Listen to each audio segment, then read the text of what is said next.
Hello everybody, welcome to online class. In today's class, we'll start with the instruments in Indian capital markets. See, this instruments in Indian capital markets include, or it is divided into two, that is instruments of a primary market and instruments of a secondary market. Because capital market has classified into two types, that is of a primary market and the secondary market. So capital market is a total of what? Primary market as well as the secondary market.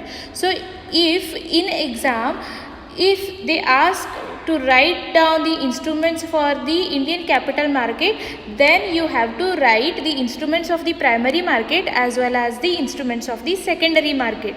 Okay, if they ask only for the primary market, then you have to write down the instruments for the primary market, and if it is for the secondary market, you have to write down for the instruments of the secondary market. So if they ask for the capital market, you have to write all the instruments of the primary market as well as the secondary market. If they ask for the 5 marks, you have to write down the 5 instruments in each market, that is in primary market as well as the secondary market. If they ask for the 15 marks, you have to write all the instruments of the primary market and the secondary market.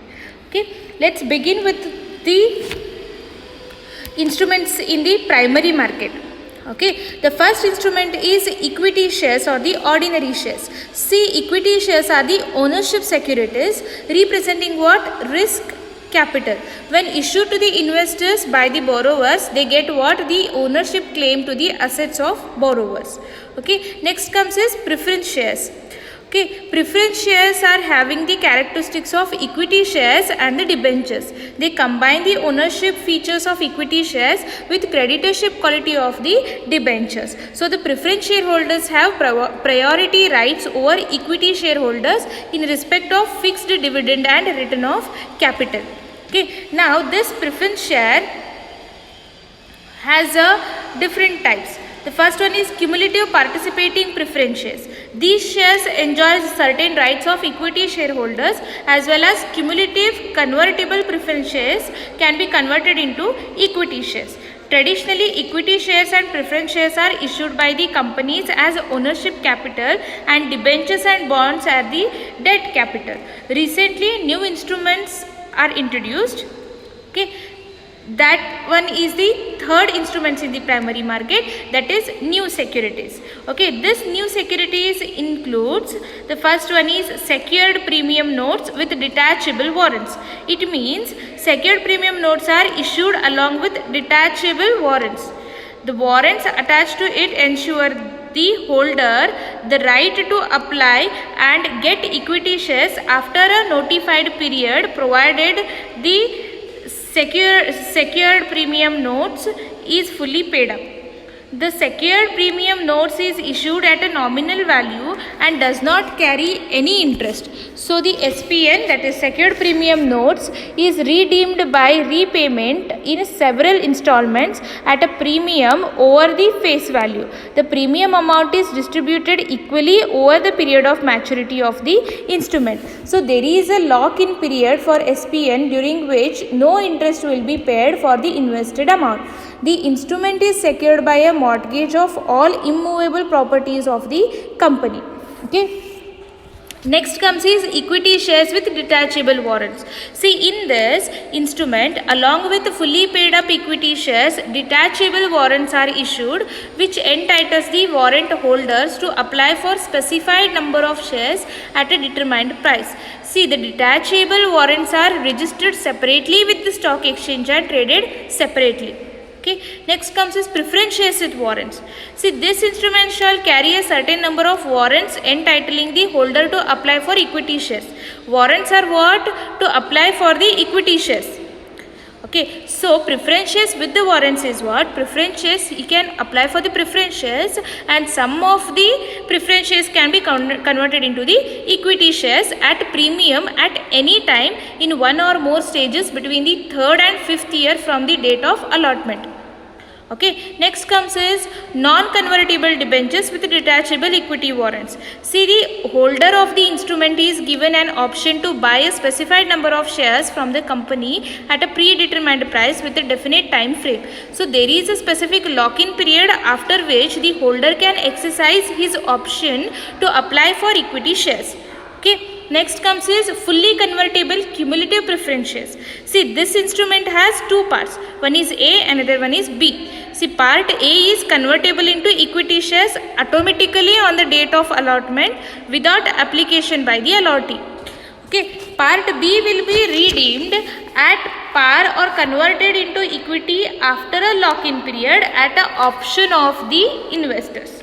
Okay, now the fourth instrument is innovative debentures.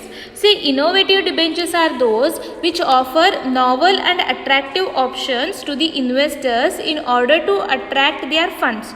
These new innovative securities are mostly in the form of long-term bonds. Okay, these innovative debentures are also given in several different types. What are those different types? We'll understand one by one. First one is Encash bonds. See, Encash bonds are 5-year bonds which can be redeemed or encashed. Redeemed means what? It can be encashed at par only by the regional holder. They carry step-up interest every year and can be encashed only after 12 months. Okay, next is capital gain bonds. Capital gain bonds are of a 3-year bonds and 7-year maturity. Okay, capital bonds are of a two types. One is of a 3-year bonds, another one is of a 7-year bonds. So, these type, when the investor can get 20% rebate on the investment, he can go for the 7-year maturity.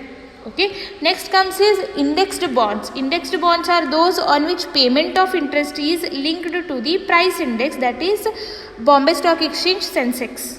Okay, next comes is retirement bonds. Retirement bonds are issued to the investors who plan for retirement and expect a specific monthly income. Normally they are of a 10-year period, issued at a discount. They offer annuity, that is annual payment to the investors. Okay, next comes is regular income bonds. See, regular income bonds, as the name indicates, are the bonds which offer regular and fixed income to investors, then periodically or payable at half-year intervals and carry attractive rate of interest. Next comes is growth bonds. Growth bonds are long-term bonds redeemable or it can be encashed after 10 years along with the accrued interest amount. Okay, next comes is zero coupon bonds. Zero coupon bonds are sold at a discount and redeemed at par. The difference between the redemption value and issue value is the return or income to the investors. They carry zero interest, hence they are called as what? Zero coupon bonds. Okay, next comes is deep discount bonds. Deep discount bonds are similar to zero coupon bonds with the difference that they are sold at deep or high discount. They too carry zero or no interest. Okay, next comes is step up liquid bonds. Step up liquid bonds have put option every year. That is, the interest is stepped up every year over the bond period which is usually 5 years. Okay, the interest on the bonds will step up every year. It increases every year over, that is after the bond period, which will be usually 5 years. Okay, next is easy exit bonds. Easy exit bonds are the bonds with a floating interest rate and that offer easy exit, that is easy redemption. They carry a floating, that is changing interest rate, which is reset every 6 months. Okay, due to the early encashment or the redemption facility and the changing interest rates, the investors are attracted towards these bonds. Next is participating debentures. Participating debentures are those which participate in the excess profits of the company after the payment of equity dividends. Next is zero coupon convertible notes. These are the bonds or the debentures which can be converted into shares. However, after conversion, they have to forget all accrued or unpaid interest. Okay, they have to forgo all the accrued or unpaid interest. These notes are quite sensitive to changes in the interest rates. Next comes is zero interest fully convertible debentures. See, zero coupon or the zero interest fully convertible debentures are automatically converted into shares after the lock-in period or specific period. They carry no coupon rate of interest. Next is fully convertible debentures. Fully convertible debentures are the debentures with interest. So this instrument carries no interest for a specified period. After this period, option is given to apply for equities at premium for which no additional amount is payable. However, interest on FCD, that is fully convertible debenture, is payable at a determined rate from the date of first conversion to second or the final conversion, and equity will be issued with the interest amount. Okay. Next is zero interest partly convertible debentures with detachable and separately tradable warrants. So this convertible debentures has two parts. One is part A and another one is part B. Part A is convertible into equity shares at a fixed amount on the date of allotment, and the part B is non-convertible and redeemed at par at the end of a specific period. So part B will also carry a detachable and separately traded warrant. It also gives an option to the holder to receive equity shares for every warrant. Okay. Next comes is option bonds. See, option bonds may be cumulative or non-cumulative as per the option of the holder of the bonds. In case of cumulative bonds, interest is accumulated and is payable on maturity only. In case of non-cumulative bonds, the interest is paid periodically. So, the option is to be exercised by the investor. That is, option is to be chosen by the investor at the time of the investment. Okay. Lastly is the bonds with warrants. A warrant allows the holder to buy a number of equity shares at a pre-specified price in future. The warrants are usually attached to debentures or preference shares issued by companies as sweetener to make issues more attractive. Okay, as we add sweetener to the coffee, here the company is adding the sweetener, that is warrant as a sweetener for the shares, preference shares, for issuing the preference shares or the other bonds. Okay, this is what the fourth instrument of the primary market. Okay, the fifth one is debt equity swaps. Debt equity swaps are the instruments which are the offers made to the investors to swap, that is to swap or exchange debentures for equity shares. Okay. Next is secured premium notes. Secured premium notes with detachable warrants are the after a stipulated time. The warrants or coupons attached to these SPNs make the holder eligible to receive shares of that company. Hence, the SPNs are fully paid, that is redeemed. Then these detachable warrants are to be converted into shares within the specified period. Okay.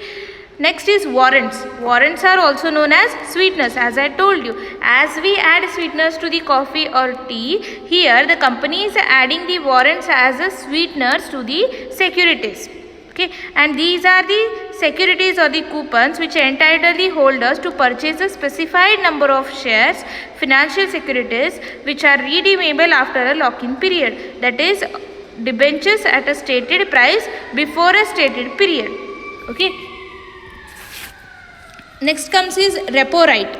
Repo right is a money market transaction that enables the holder to sell his securities to an investors with an agreement to repurchase or buy back at a predetermined rate and on a predetermined date. Okay, so under this agreement or the arrangement, the holder raises a short-term loan by selling his securities to the investor, and the investor lends short-term loan by purchasing such securities. Okay. Then next comes is the government bonds. These are the state, central and the local government bonds. That is, these bonds are issued by the state, central and the local government to finance long-term projects. These are exempted from the payment of what? Tax. Then next is collateral loans and commercial loans. See, a debt instrument used to purchase various assets like a house. The mortgage of assets act as a collateral security which enjoys clear marketable title. Loans for commercial purpose for long-term purposes are part of capital market activities. So, the development banks and the other such financial institutions provide these loans. Okay, next comes is gilt edge securities, which is the last instrument of the primary market. Gilt edge securities are financial instruments issued by government and semi-government authorities to raise long-term funds. So these securities are purchased mainly by banks as per the provisions of Banking Regulation Act 1949, under which they are required to invest in these securities to cover a part of their total liabilities, that is deposits. Okay. So in the post-liberalization period, newer instruments have emerged in the capital market to meet the changing demand pattern. Liquidity, marketability, transferability, cost, tax exemptions and provision of options are some essential characteristics of these instruments. Okay, this is regarding what? The instruments in the primary market, which is the one of the part of the capital market. The remaining things we'll discuss in the next class. Thank you.